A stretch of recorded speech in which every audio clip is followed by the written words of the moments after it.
اب بڑا ہی دلچسپ معاملہ ہے. اصولی طور پہ تو ایک اتنا بڑا فیصلہ آیا تاریخ میں.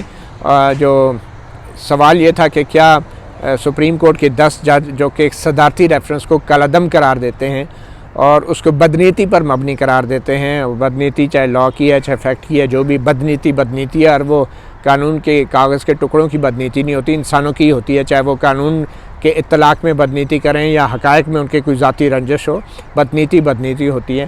سوال یہ ہونا چاہیے تھا کہ کیا جو ریفرنس بدنیتی کی بنیاد پہ 10 ججوں نے خارج کر دیا ہے، کیا انہی الزامات کی بنیاد پہ سپریم کورٹ کے ان میں سے 7 جج دوبارہ سے تحقیقات کا ان کو حکم دینا چاہیے تھا یا نہیں، یا آئین اور قانون کے مطابق کیا ایسی تحقیقات جوڈیشل کونسل از خود نوٹس لے کے کرنی چاہیے یا نہیں.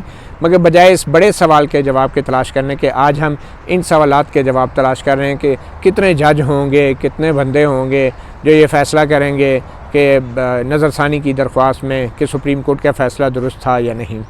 اور ویسے بھی اب ایک سوال یہ بھی پیدا ہوتا ہے کہ ان 6 ججوں میں سے اب اگر 2 جج اپنے فیصلے پہ نظر ثانی کرنے پہ راضی ہو جائیں، وہ اگر یہ کہہ دیں کہ ہمارا فیصلہ غلط تھا اور یہ FBR پہ تحقیقات نہیں جانی چاہیے تھی، تو پھر کیا وہ 2 ججوں کا جو نظر ثانی ہوگی یا اپنا تبدیل شدہ ذہن یا فیصلہ ہوگا، کیا وہ اقلیتی فیصلہ قرار دیا جائے گا؟ کیونکہ 6 میں سے اگر 2 جج جو ہیں وہ اپنے فیصلہ تبدیل کر لیتے ہیں تو باقی 4 تو وہی ہیں. تو کیا وہ 4-2 کی اکثریتی فیصلہ ہوگا؟ یا پھر وہ 2 جج اگر اپنا ذہن تبدیل کر لیتے ہیں تو جن پہلے 3 ججوں نے جو ہے فیصلہ دیا تھا قاضی فائز عیسیٰ کے حق میں، تو ان کے فیصلے کو اور ان 2 ججوں کے فیصلے کو ملا کے تو یہ 5 جج ہو جائیں گے. تو پھر تو وہ 50-50 ہو سکتا ہے، یا اگر 3 جج کر دیں تو اکثریت ہو جائے گی. تو پھر ایسی صورت میں کیا ہوگا؟ کیا پھر وہ فیصلہ بدل جائے گا ان 2 ججوں کے ذہن تبدیل کرنے سے؟ کیا قاضی فائز عیسیٰ کے حق میں فیصلہ ہو جائے گا؟ تو یہ وہ سوالات ہیں جو کہ قانونی پاسبلٹیز ہیں.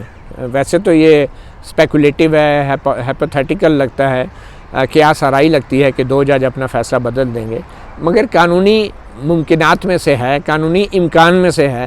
تو اس لیے اگر تو یہی 6 جج سنیں گے تو پھر ایک قانونی امکان تو پھر طے کرنا پڑے گا کہ اگر ان میں سے کوئی 2 جج اپنا فیصلہ بدلیں گے تو پھر کیا ہوگا. یہ وہ سوال ہے جس کا جواب سپریم کورٹ کو دینا ہے، اور اب فیصلہ محفوظ ہو چکا ہے اس سوال پہ کہ کتنے جج جو ہیں یہ اس کے نظر ثانی کی درخواست سنیں گے. اور جسٹس قاضی فائز عیسیٰ کی اہلیہ کا وہ سوال ابھی بھی برقرار ہے جس میں انہوں نے کہا تھا کہ کیا 7 ججوں نے جو فیصلہ دیا تھا اکثریت سے، ان میں سے ایک جج جسٹس فیصل عرب بھی تھے جو ریٹائر ہو چکے ہیں، تو جس کی وجہ سے اب 6 رکنی بینچ رہ گیا ہے. تو کیا 7 ججوں کا فیصلہ جو ہے اس کو 6 جج بیٹھ کے وہ سن سکتے ہیں یا اس پہ کوئی رائے دے سکتے ہیں؟ اس سوال کا جواب بھی سپریم کورٹ کو دینا ہوگا.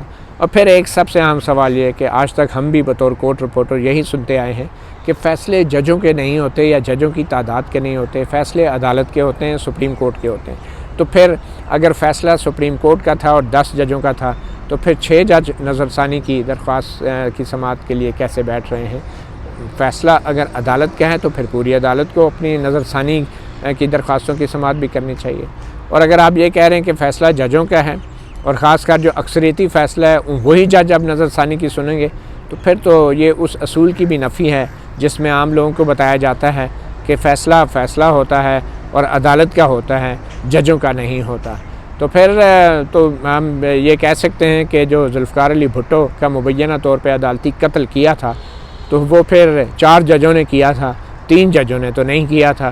مطلب پھر سپریم کورٹ پہ پورے ادارے پہ الزام پھر کیوں لگایا جاتا ہے کہ ہماری عدلیہ نے یا سپریم کورٹ نے تاریخ میں ذوالفقار علی بھٹو کا عدالتی قتل کیا تھا. تو یہ بہت سارے سوالات ہیں جن کا جواب ملنا ہے، اور یہ آئندہ ہفتے پیر یا منگل تک یہ جو محفوظ فیصلہ آج کیا گیا ہے کہ کتنے جج سنیں گے، یہ بہت بڑا ایک آئینی نقطہ ہے جس پہ اب بحث ہو رہی ہے پاکستان کی سپریم کورٹ میں.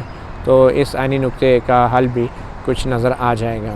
تو جسٹس قاضی فائز عیسیٰ کے کیس کے حوالے سے اصل سماعت کی بھی ہم آپ کو اپڈیٹ دیتے رہیں گے جب یہ طے ہو جائے گا کہ آخر کتنے ججوں نے اب فیصلہ دینا ہے، اور اب جو یہ فیصلہ آئے گا وہ سپریم کورٹ کا ہوگا یا اکثریتی ہوگا. مطیع اللہ جان MJ TV سے اتنا ہی، اجازت دیجیے، اللہ حافظ.